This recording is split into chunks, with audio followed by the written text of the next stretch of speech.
আসসালামু আলাইকুম। সবাইকে আন্তরিক শুভেচ্ছা জানিয়ে আমার অ্যামাজন অ্যাফিলিয়েট ওয়েবসাইট ডেভেলপমেন্ট সিরিজটি শুরু করতে যাচ্ছি।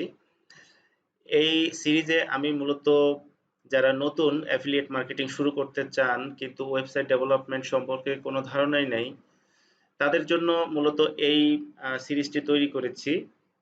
ওয়েবসাইট ডোমেইন সিলেকশন থেকে শুরু করে একদম ওয়েবসাইট ডেভেলপমেন্ট পর্যন্ত যে প্রসেসগুলো পার হতে হয় সবগুলো আমি মোটামুটি এখানে দেখানোর চেষ্টা করেছি। আপনারা এখানে একটা লিস্ট দেখতে পাচ্ছেন। এখানে আমি মোটামুটি একটা সারাংশ এখানে দিয়ে দিছি।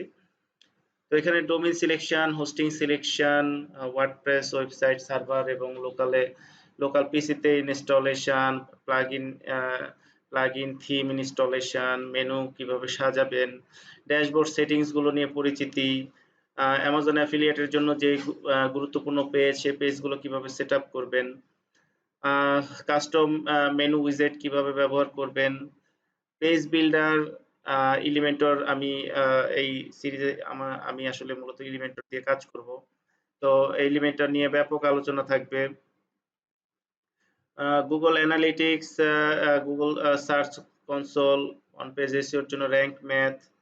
এছাড়া ডুপ্লিকেট কন্টেন্ট আপনারা কিভাবে বুঝবেন যে এটা ডুপ্লিকেট কন্টেন্ট, কপিস্কেপের ব্যবহারটা আমি দেখাবো।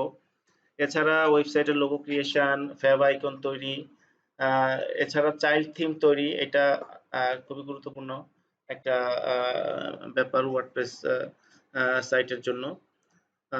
এবং সর্বোপরি সর্বশেষ ওয়েবসাইট লাইভ সার্ভারে আপলোড করা পর্যন্ত টোটাল যে প্রসেসগুলো আছে সেগুলো আমি বিস্তারিত দেখানোর চেষ্টা করব। তো সকলকে আমার এই ভিডিও সিরিজ দেখার আমন্ত্রণ জানিয়ে আজকের মতো এখানেই শেষ করছি। ধন্যবাদ সবাইকে।